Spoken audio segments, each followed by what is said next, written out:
Hello everyone.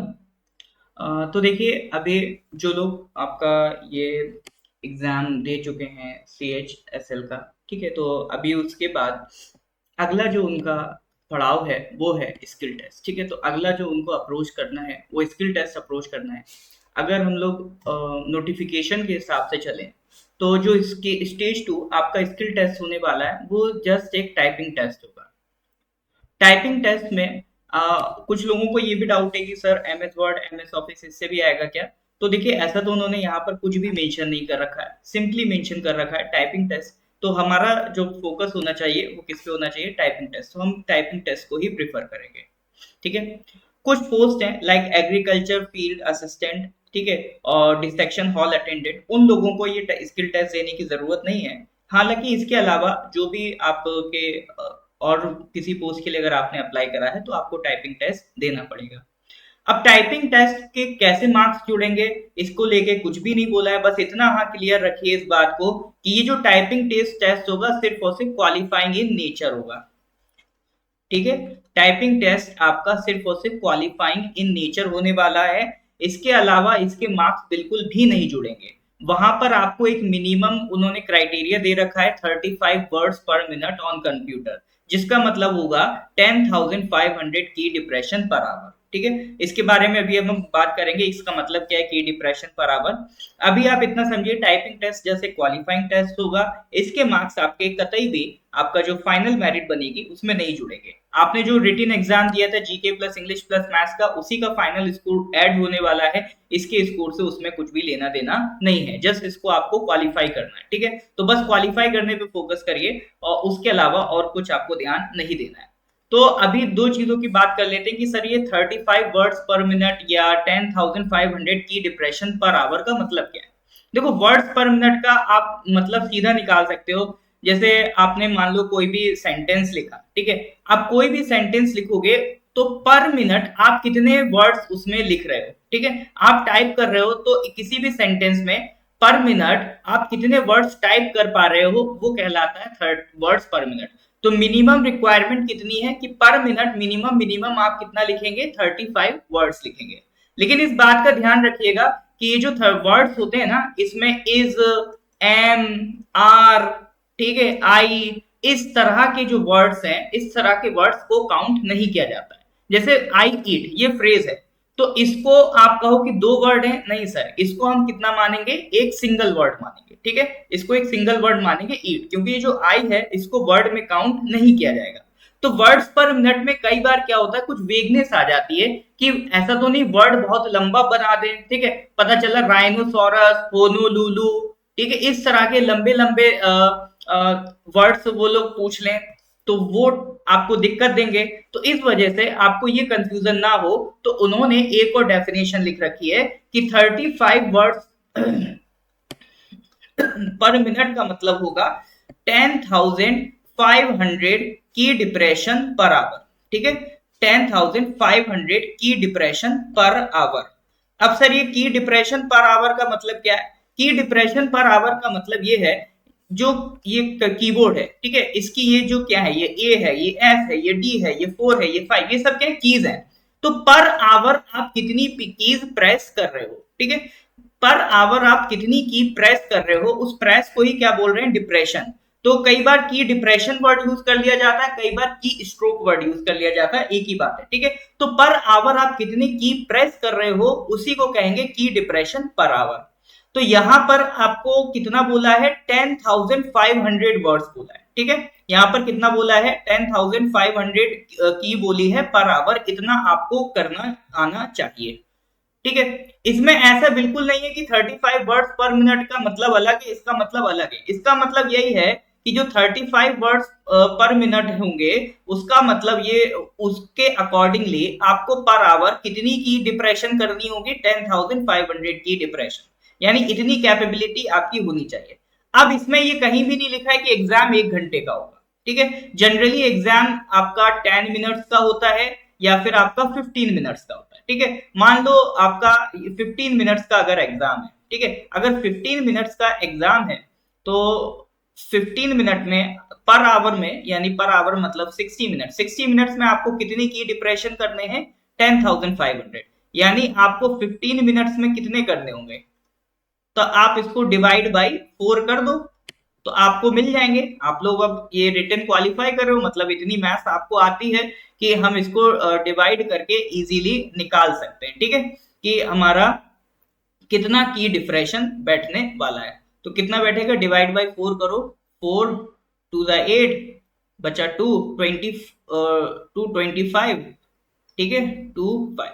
तो यानी करीब करीब 2625 कीज आपको उन 15 मिनट में डिप्रेस करनी होंगी, इतनी कीज प्रेस करनी है। कुल मिला के उन्होंने खुद कैलकुलेट करके दे रखा है कि पर वर्ड में ऑन एन एवरेज 5 की डिप्रेशन रहेगा, ठीक है, पर वर्ड में ऑन एन एवरेज कितना की डिप्रेशन रहेगा, 5 की डिप्रेशन रहेगा। तो अगर 1 मिनट में आपकी स्पीड 35 वर्ड्स की होनी चाहिए, ठीक है, और हर एक वर्ड में 5 की डिप्रेशन होगा, ठीक है, यानी हर एक वर्ड को टाइप करने के लिए आपको 5 बार की दबानी पड़ेगी। तो यानी आपको पर मिनट कितना की डिप्रेशन चाहिए, 175 की डिप्रेशन पर मिनट, ठीक है, की डिप्रेशन पर मिनट। तो यानी पर मिनट आपको इतनी की प्रेस करनी आनी चाहिए, ये बस उसकी रिक्वायरमेंट है। तो 35 words minute is not a big task, ये बहुत इजीली हो जाता है। बस आपको जरूरत किस चीज की है, प्रैक्टिस की जरूरत है, और किसी चीज की आपको जरूरत नहीं है। बेस्ट होगा अगर आपके पास अगर सिस्टम नहीं है तो आप आसपास के किसी साइबर कैफे ऑनलाइन सेंटर से जाके वहां पर प्रैक्टिस कर सकते हैं, या फिर आपके घर में अगर सिस्टम है तो आप घर में भी प्रैक्टिस कर सकते हैं। सॉफ्टवेयर एमएस वर्ड आप यूज करिए, उसमें ये टाइपिंग की प्रैक्टिस आप लोगों को करनी है, ठीक है। उम्मीद है की डिप्रेशन पर आवर वाला डाउट आपका क्लियर होगा। उसके बाद भी अगर किसी का कोई डाउट है तो मेरे को आप मैसेज कर दीजिएगा। मेरा व्हाट्सएप नंबर है 9990784642, ठीक है। यहाँ पर इसके बाद भी किसी तरह का डाउट रह जाता है कि सर ये वर्ड्स पर मिनट नहीं समझ में आ रहा है, तो इस नंबर पे आप व्हाट्सएप कर देना, ठीक है। आप बस प्रैक्टिस पे फोकस करो, अपने आप ये स्पीड आपकी मेंटेन हो जाएगी। लेकिन हाँ, प्रैक्टिस अच्छी खासी रिक्वायर्ड होगी। दिन में कोशिश करिए कम से कम 3 से 4 घंटा आपको प्रैक्टिस करनी ही करनी है, क्योंकि अभी आपके पास टाइम कम है। लास्ट ऑफ अक्टूबर में आपका एग्जाम है, लगभग 1 ही महीना आपके पास बचा है, तो बेहतरीन तरीके से आपको प्रैक्टिस मेंटेन करनी है, ठीक है। तो ऑन एन एवरेज 5 की डिप्रेशन फॉर ईच वर्ड और 35 वर्ड्स पर मिनट के हिसाब से आपको काम करना है। कितने मिनट्स का टेस्ट होगा ऐसा कुछ यहाँ पर मेंशन नहीं है, बट जनरली 10 से 15 मिनट का स्किल टेस्ट होता है। उसमें आपको वो कंटेंट दे देंगे, उसको कहेंगे टाइप करके दिखाओ। अच्छा, ऐसा नहीं कि सिर्फ टाइप करोगे, एक्यूरेसी भी मैटर करती है। पता चला कुछ भी टाइप करके चले आए, ठीक है, तो एक्यूरेसी भी वहां पर देखी जाएगी, ठीक है। तो ये तो बात हो गई सर एग्जाम में है क्या, रिक्वायरमेंट क्या है। अब नेक्स्ट आती है सर बेसिक्स ऑफ टाइपिंग। तो बेसिक्स ऑफ टाइपिंग के लिए सबसे पहले आप कीबोर्ड को समझो। ये आपका सर एक बेसिक कीबोर्ड है। कुछ कीबोर्ड होते हैं जिसमें ये वाला हिस्सा नहीं होता है। अगर आपके पास ये वाला हिस्सा नहीं है कीबोर्ड में तो घबराने की जरूरत नहीं है, ठीक है, क्योंकि ये जो यहाँ पर कीज हैं ये यहाँ पर फिर से रिपीट हो जाती है, ठीक है, यहाँ पर आपको रिपीट देखने को मिलेंगी। अच्छा, की डिप्रेशन में जैसे @ आया, हैश आया, इन सबको भी की डिप्रेशन में काउंट किया जाएगा।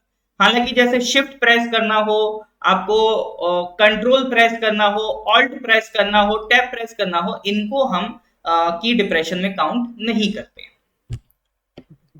अब जब आप प्रैक्टिस करना स्टार्ट करोगे तो इसको कहते हैं क्वर्टी कीबोर्ड। क्वर्टी क्यों कहते हैं, क्योंकि इसमें जो वर्ड्स हैं QWERTY, इसलिए इसको कहते हैं क्वर्टी कीबोर्ड। अब इस पे सबसे पहला पार्ट आता है कि पोजीशन सेट करना, कि हैंड की पोजीशन कैसी होनी चाहिए। तो इसमें आप 3 सेक्शन ध्यान रखना। इसको कहते हैं होम रो, ठीक है, ये कहलाती है होम रो। और इससे ऊपर वाली जो रो है उसे सर हम क्या कहते हैं, उसे कहते हैं अपर रो।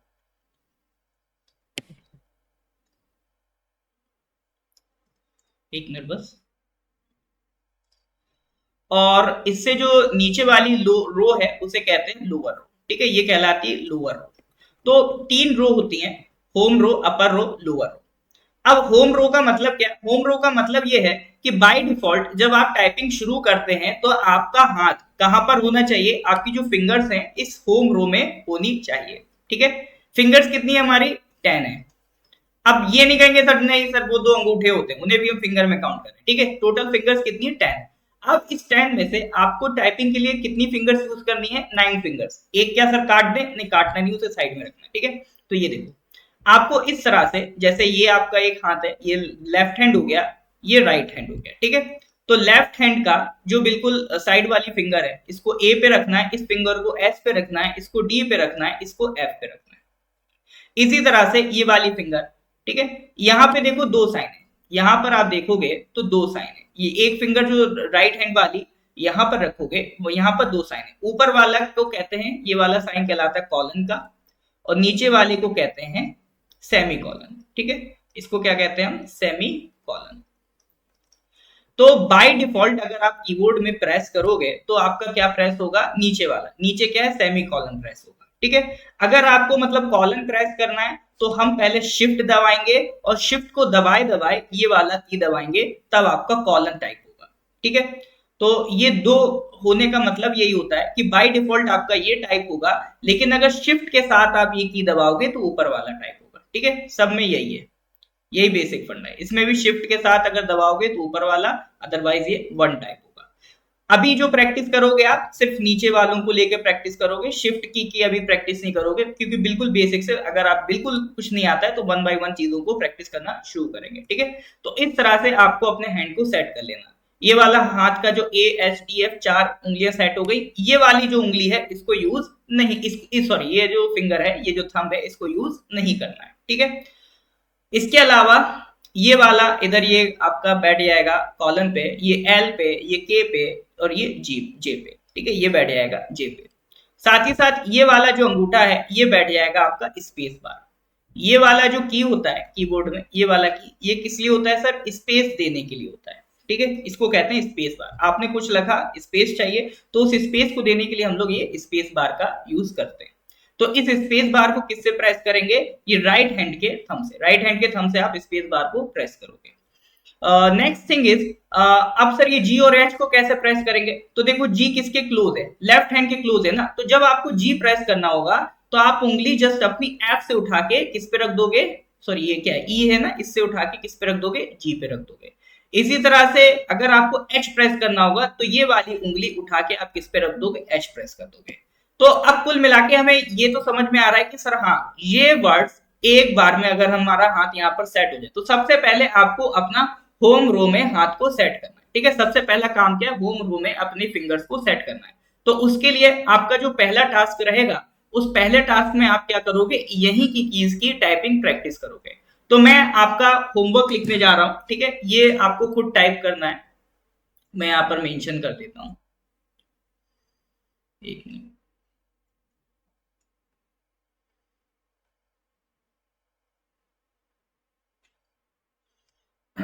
तो यहाँ पर मैं आपका होमवर्क मेंशन कर दे रहा हूँ कि आपको होमवर्क में करना क्या है, ठीक है। तो सबसे पहले आपको एक चीज का ध्यान ये रखना है कि आपका जो फॉन्ट साइज है, आपका फॉन्ट साइज कितना होना चाहिए? फॉन्ट साइज आप रख देंगे 20, ठीक है। फॉन्ट साइज आप रख देंगे 20। उसके अलावा आपको टाइपिंग के लिए जो मैं कंटेंट दे रहा हूं वो ये है, ठीक है। इसमें आपको शिफ्ट वाली की का यूज नहीं करना पड़ेगा।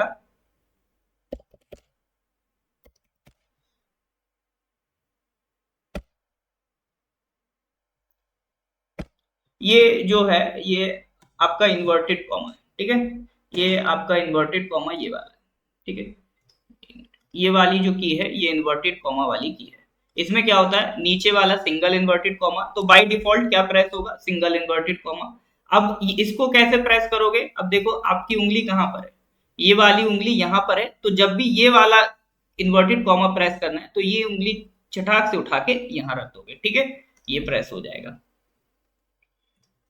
तो इसमें अभी आपको, अच्छा अभी जो by default single inverted comma print होगा, टाइप होगा, और इसमें क्या होता है? जैसे ही आप कभी भी किसी, पहले सिंगल इन्वर्टेड कॉमा दो तरह के होते हैं ना, एक ऐसे की एक ऐसे। तो जैसे ही आप पहले टाइप करोगे तो ये वाला टाइप होगा, और जैसे ही आपने कुछ लिख लिया फिर दोबारा उसको प्रेस करोगे तो अगली बार इन्वर्टेड कॉमा ऐसे आएगा, ठीक है। जैसे अपन ने पहले किया तो ये आया, फिर उसके बाद ये अपने आप आ जाता है, ठीक है। तो उसकी टेंशन आपको नहीं लेनी, उसका टेंशन आपका सिस्टम लेगा। चलिए जी, एक मिनट।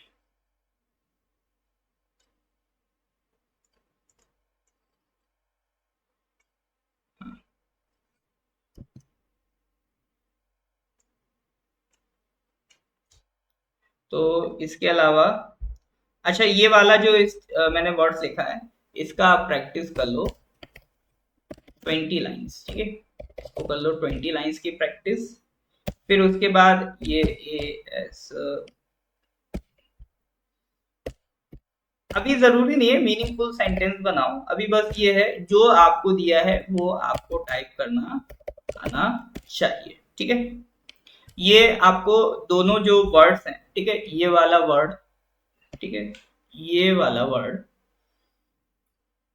और ये वाला वर्ड, ठीक है, इन दोनों को आपको 20 लाइन्स मतलब 20 20 बार इनको प्रैक्टिस करना है, ठीक है, 20 20 बार इनको प्रैक्टिस करना है।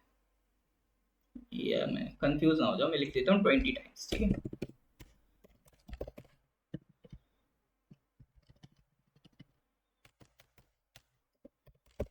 अब ये होमवर्क या तो आप लिख लो, अदरवाइज मैं आपको ना वो वर्ड फाइल शेयर कर दूंगा, ठीक है, वर्ड फाइल शेयर कर दूंगा।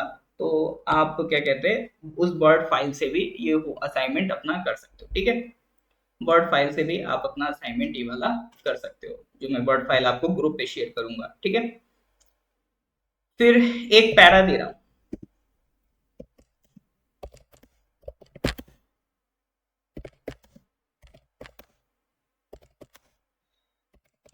ये कुछ भी मतलब अभी बस आपको भाई होम रो की प्रैक्टिस करनी है, ठीक है, ये मत सोचना सेंटेंस मीनिंगफुल है या नहीं है, अभी उस पर फोकस नहीं करो, अभी बस आपको क्या करना है, आपको सिर्फ और सिर्फ होम रो की प्रैक्टिस करनी है।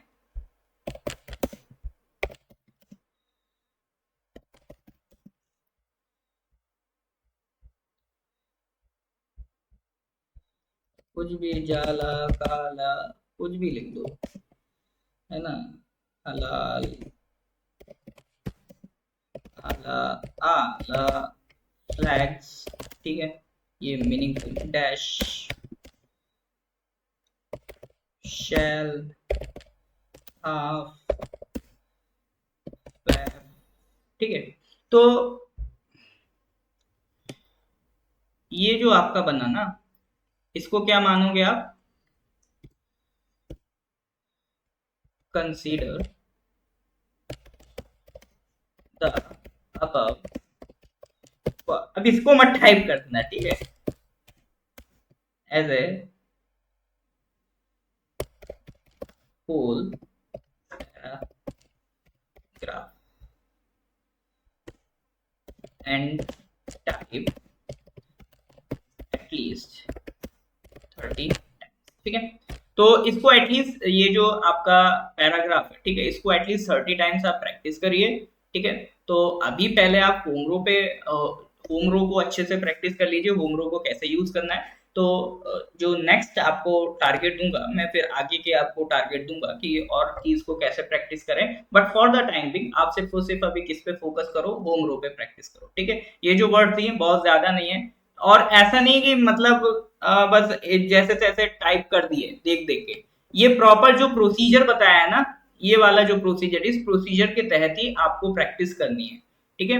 और टाइम धीरे धीरे आप कोशिश करिए जितना जल्दी हो सके उतना करिए, और एक्यूरेसी सबसे ज्यादा इंपॉर्टेंट है, ठीक है, एक्यूरेसी में गड़बड़ नहीं होनी चाहिए, ठीक है। चलिए फिर तो इसको ध्यान रखिएगा, फिर मिलते हैं अगले लेक्चर में, ठीक है, till then good bye, have a nice day.